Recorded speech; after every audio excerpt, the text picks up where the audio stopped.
It's just exciting, and I just love it. Like, I never thought I would, to be able to sit back and watch sort of what we've built over 10 years actually come to fruition through a skilled driver.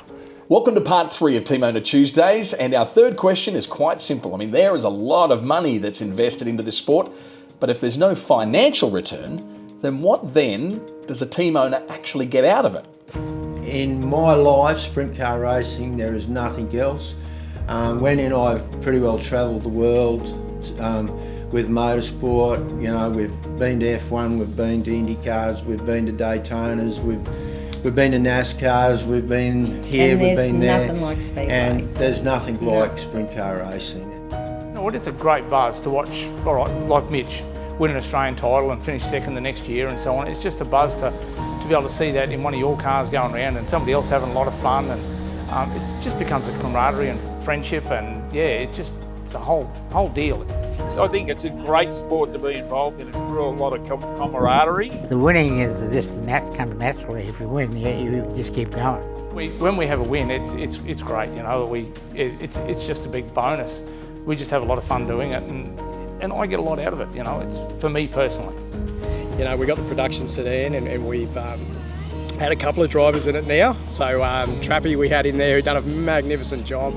You know, to take a brand new car out and put that in a number 2 in the Australian title was fantastic. It's about enjoying, you know, what we've worked so hard for over the years. Put a little package together and you slowly build this lovely little team, and as it achieves up and it goes, and it's a sense of achievement and it's giving back. People obviously are looking for something to do, you know, after they sell big businesses and that. You're pretty busy, you're pretty full on, you're used to managing a large number of people.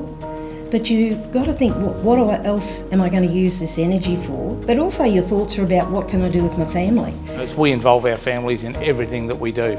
After race meetings, we always have a barbecue. The teams get together, and any other teams in the pits that want to join in and have the barbecue with us, it's a free-for-all. We just have a lot of fun with it. So yeah, that's part of the deal. You know, and that's very much with what we do. You know, our kids have been with us. Jess was 6 weeks old when she attended her first race meeting, and the kids have been with us ever since, either in Australia, our trip to the US. Won a lot of races, you know, around, and we went to nearly every racetrack in Australia. So I got 2 guys, a crew chief and a driver, both going to university. They're both doing mechanical engineering, slightly different. One's aerospace, the other one's and general, you know what I mean? But they're both doing their package and they're learning together. And mate, when I heard Brodie explain, and one day he was talking about wheel spin, and he was saying the coefficient of friction between the rear tyre and the thing was da-da-da-da, and I think, you've got to be kidding, mate, it's just wheel spin. He said, still, it's a coefficient of friction between the tyres and the whatever. And I said, yeah, I understand that, but that makes me blossom, makes my heart sing. This is my 50th year in motorsport.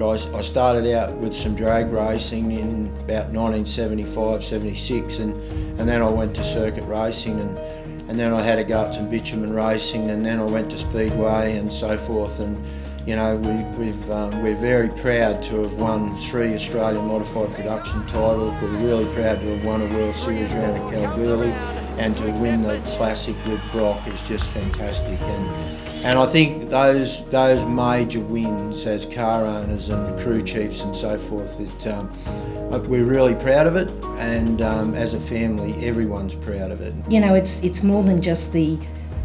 far more than just getting a trophy at the end. Mind you, the Classic trophy, that was pretty special. So there you have it, pretty fascinating diversity of expectations and return across our different team owners in the sport. So we've got one more part to go. The final one is the advice that those team owners would have for anybody who's looking into stepping into the sport and owning a team. We're going to find out those answers next week in the final part. We'll see you there.